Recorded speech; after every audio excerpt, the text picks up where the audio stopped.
guy is a much more sophisticated version of it, and I know what he's talking about. It comes from modern physics, that we will discuss when we get to modern physics. I'm going to bring this guy up again. So it is true that this guy is a PhD from Harvard. His expertise is quantum gravity. Blah blah. Understanding you. He says, okay, so you can't. All right, so he's got to give us a counter perspective. The other guy didn't believe in it. He was a skeptic. He didn't know his physics. All right, and then the physicist said, if you could levitate, you wouldn't be hovering around. You would be just projected into space. And this guy says, that's fine. It should be possible. Flying is the question, how can we escape the grip of gravity? Are we defying Newton's gravitational laws? The answer is, well, yes. All right, so which means that we got to see some evidence for it. Are we defying Einstein's general relativity, which is a more modern theory of gravity? Well, yes. All right, so should be able to defy the Newton's law as well as Einstein's law of gravity by using quantum theory to charge up the body.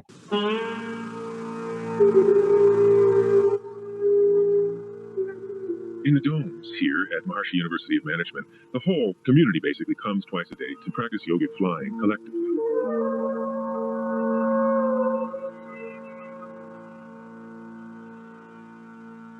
During the practice of yogic flying, which is an advanced aspect of meditation, a tremendous upsurge of energy overtakes the body. And in this exhilarating state, the body as if leaps up and tends to dwell in the air. So they're talking about the spiritual uplift. The brain remains coherent, but becomes active. And with advanced practice, the body tends to lift and float, and ultimately, according to the literature, fly. All right, so let's see some evidence of it before we go forward. You know, these guys have been doing it twice a day, right? And they've been doing it for many years. It don't matter, so they're just trying to generate this spiritual uplift, so which means that they should be able to do it. That sort of stuff is possible. And these guys are believers. All right, so here's the evidence of levitation. There you go. This levitation. All right, guys, I got news for you. This looks exactly 100% like the picture that I saw when I was 6 or 7 on a magazine cover. All right, notice that everything is blurred. The reason everything is blurred is because this guy just jumped up. By using the mind. That's when you snapped the picture. Then he came back down. All right, so that was the first jump. Number one, he jumped up. I said, if it's levitation, don't jump. Don't jump. Okay, don't flinch a muscle. Just go up. I don't care that you don't stay there long enough and then come back down. That was a jump. So you jump and there was no hang. He just came down. And so you can overcome classical gravitational laws that hold us down. All right, that's also a jump. It didn't work.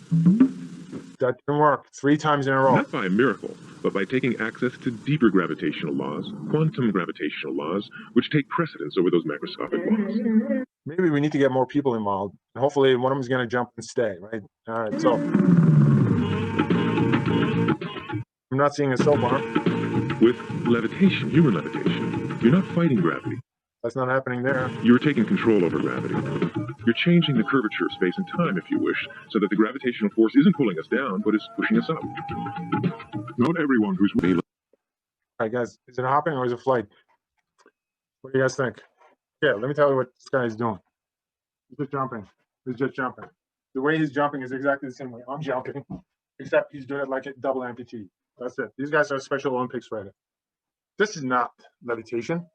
This is just jumping. They call it the yogic flying. It's amazing that they could just gain that much altitude. Close your eyes, it feels like you're floating, obviously. It feels like you're weightless. The reality of it, these guys are experiencing free falling in the way of the form of projectile.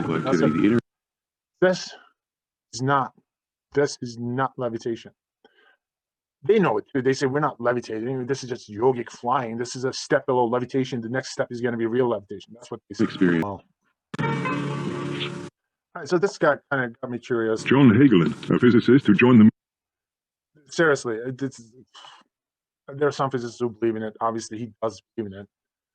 I can see where he's coming from, being a physicist, obviously. But... movement in the 70s. Express. So my reaction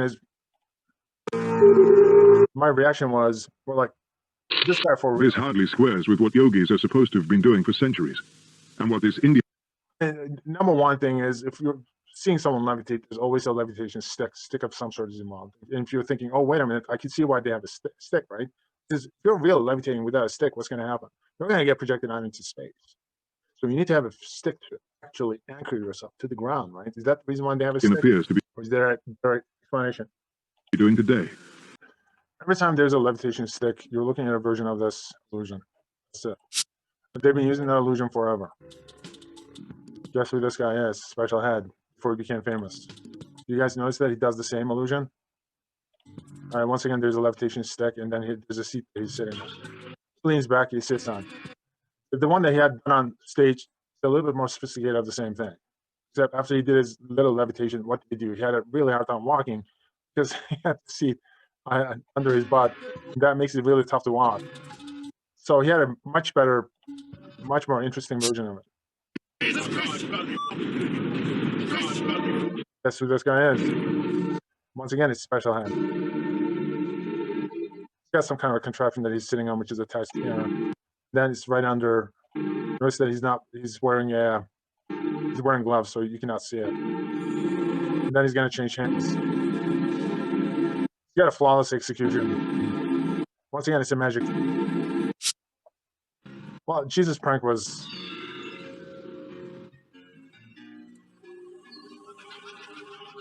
He knew this was a magic trick, some kind of illusion. Hidden camera show, so that worked out. I don't even know how they're gonna react. Now this one is impressive. This is the one that you guys have seen, the commercial that you saw. This guy is the magician. I don't know how they do it, but this is real impressive. See that? I don't know In what Tim that Hortons? Babe. Right, so I don't know how they were able to pull this off. I just saw her. She was like up in the air, and I was like, "What the hell is going on?" I don't know. I just There's no levitation stick, maybe wires that we're not able to don't see. know what happened. So basically, nobody in Tim Hortons has any idea what we're doing. Okay.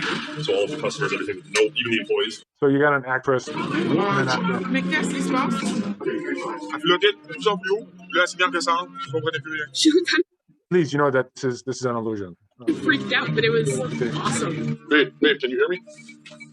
Est-ce que c'est vrai? Est-ce que c'est pas vrai? I'm still like trying to understand, but I just can't. I've never seen anything like it before. It was cool. Hallucinant. C'est d'abord.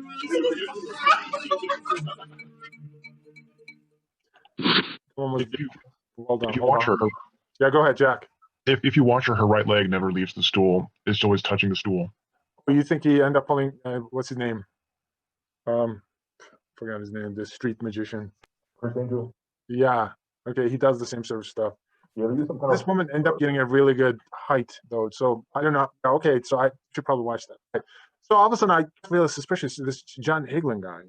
All right, so he claims to have a PhD from Harvard, supposedly quantum gravitational field theory, and he interprets the quantum theory in such a way that he makes it sound like this sort of stuff is actually doable. Then, sure enough, it checks out. Weird. I don't get it. I mean, he really, truly believes in this sort of stuff. I see that my dad believes in it. He's a medical doctor. I wouldn't take him seriously. Tom Cruise believes in it. Who takes him seriously? Not me. Some of my friends do believe in it because they're comfortable with it. I tend to be very skeptical. Coming from a physicist like that, you go, what the hell is he thinking? Then